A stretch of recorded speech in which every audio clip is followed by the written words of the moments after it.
Family legend has it that my soda addiction started when I was only a few months old. On a road trip, my parents had given me an empty soda bottle with the cap removed as a toy. Somehow, a few drops remained in the bottle, and baby me decided to drink that little bit of soda, leading to a lifelong love of the drink. Now, while I doubt the accuracy of that tall tale, I have always had a love for the forbidden drink. But much to my chagrin, my parents would never let me have it, nor could I find the hidden stashes in our house. So, like most kids, I decided to go for the obvious solution. Not to accept that soda was bad or to appreciate my parents for preventing future cavities. Instead, I decided that I would figure out the recipe. Yes, that recipe.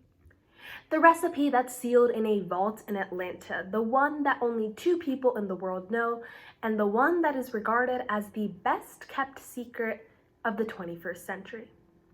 I set off to uncover the enigma of Coca-Cola.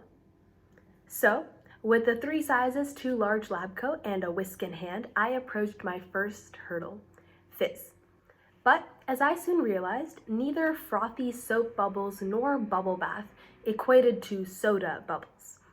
After probing into the depths of my refrigerator, I stumbled upon a bottle of ethereal-looking, sparkling water.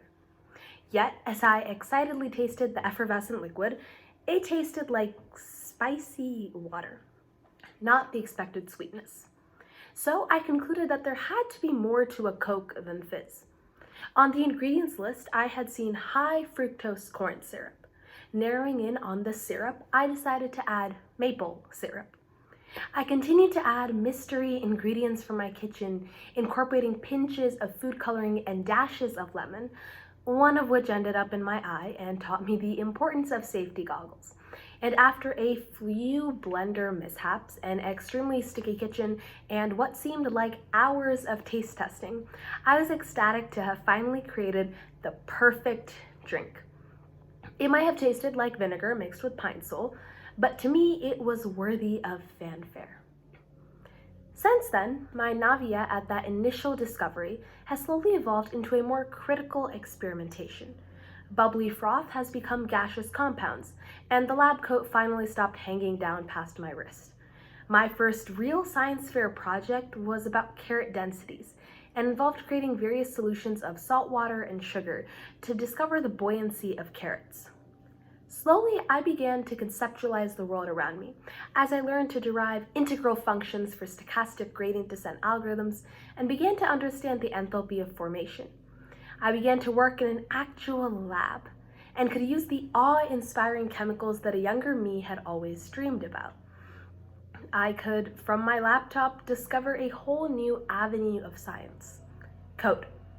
After initial failures at basic Hello World coding, I used Lego EV3 programming to create a fully functional, moving robot. Later on, I unearthed the incredibility of Python and Fortran coding and how I could make my laptop think on its own through artificial intelligence. Even my AI has developed, not on its own, of course, from simple cat and dog identifiers to water contamination classifiers. In the same way that I used to make my own recipes, I started to combine different components of code together, ranging from code languages to Raspberry Pi processors. I began to understand the oxymoron of science, most importantly, a field that is based on finding answers, but has twisted and messy paths to discovering them. In my research, not once has an idea ever worked on the first attempt, and never has a project gone flawlessly. But so what? So what if I get 10% accuracy on my neural network? So what if I accidentally over-titrate my solution? So what?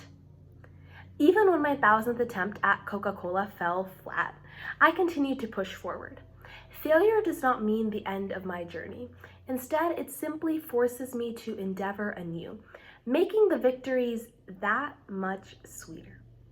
Innovation is not just the successes, but also the million mistakes before that light bulb moment. And that is the crux of innovation and development.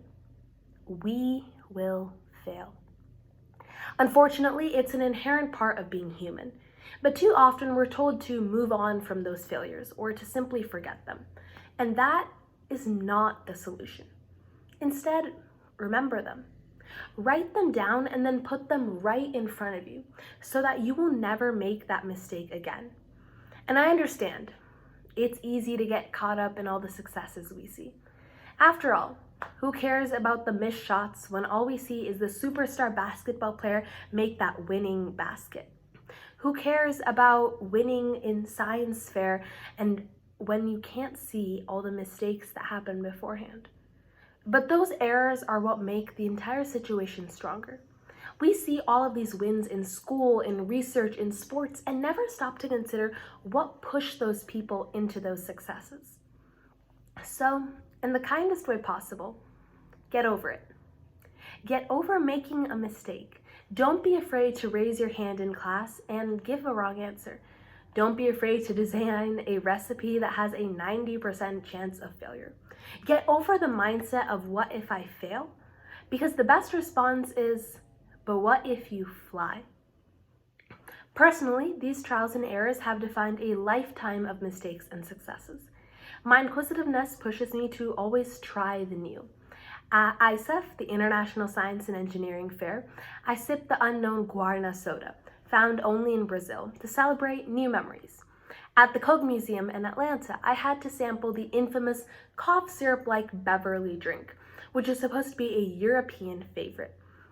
Some of the drinks that I've tasted have led to coughing fits, and others have opened up my taste buds to a whole new world.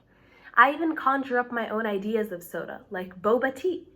And while I'm still trying to understand the nuances of making sure that the tapioca boba still stays whole in a soda can, you can definitely find me pitching this drink to Coca-Cola one day. My love for soda has even come full circle as I wrote my college application essay about Coca-Cola and was even named a Coca-Cola scholar and received a $20,000 scholarship. I find it more than a little poetic that my journey into failure with this first scientific experience has led to some of my biggest successes.